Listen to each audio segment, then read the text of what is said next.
Welcome to the last support and resistance video of this mini-series and video number 12 of our Forex trading training series brought to you by forexminute.com.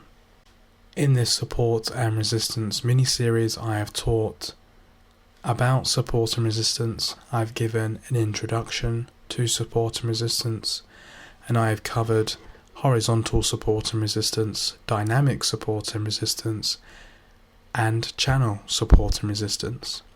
In this last video, I will cover trend support and resistance. Going back to a slide that I've used in a couple of these support and resistance videos, this illustration will help us to understand trend support and resistance.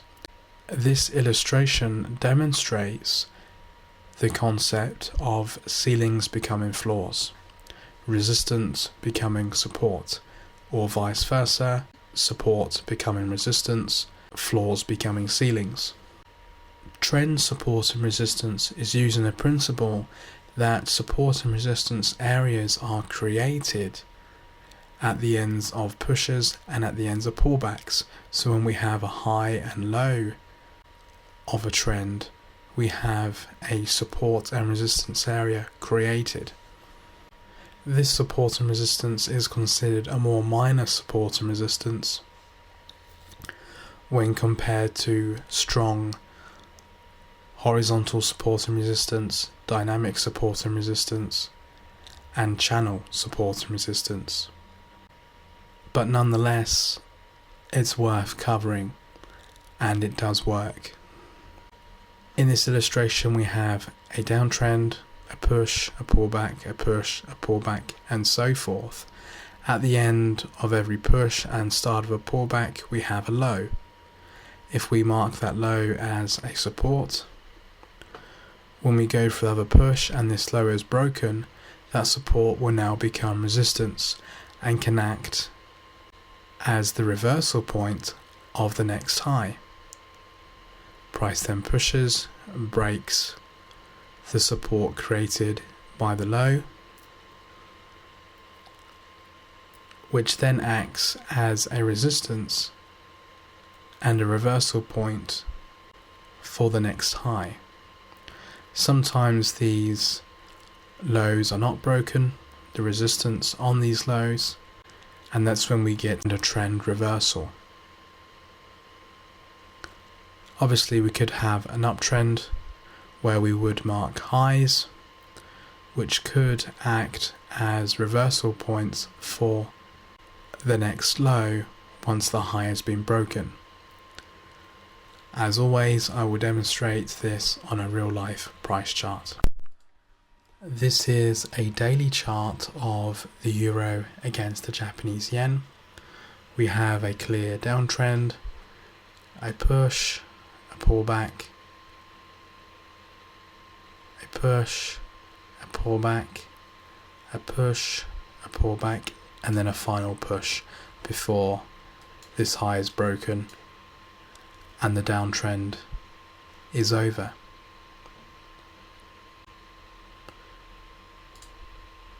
If we mark the first low of this downtrend, which is here, price pulls back, we have a high, price breaks the low, and when we pull back, this support term resistance rejects price, and price soon goes on the downside.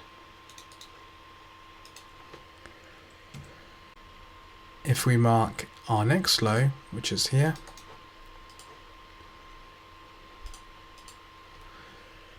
this low is broken as price goes for another push, or in other words, our support is broken as price goes for another push. When price pulls back, once again we have this clear rejection, a nice large pin bar, and price reverses. This is a daily chart of the Euro Japanese yen. Let's look at a 15-minute chart of the pound against the US dollar. On this chart, the same principle is demonstrated. we have a clear downtrend, we have a push, price then pulls back, we can mark this low as a support. The support is broken, price pulls back, this support is now resistance. We have a large bearish engulfing just here, and price goes for another push. It's as simple as that. And this actually was yesterday's trading. This is today's price action. So if we were trading yesterday and knew about trend support and resistance, we could have made a nice profit as we shorted this engulfing candle and followed price down. In summary, trend or high-low support and resistance is more minor compared to other support and resistance taught in this series, but as always there is great power in support and resistance. Our next video is about moving averages. It will be video number 13.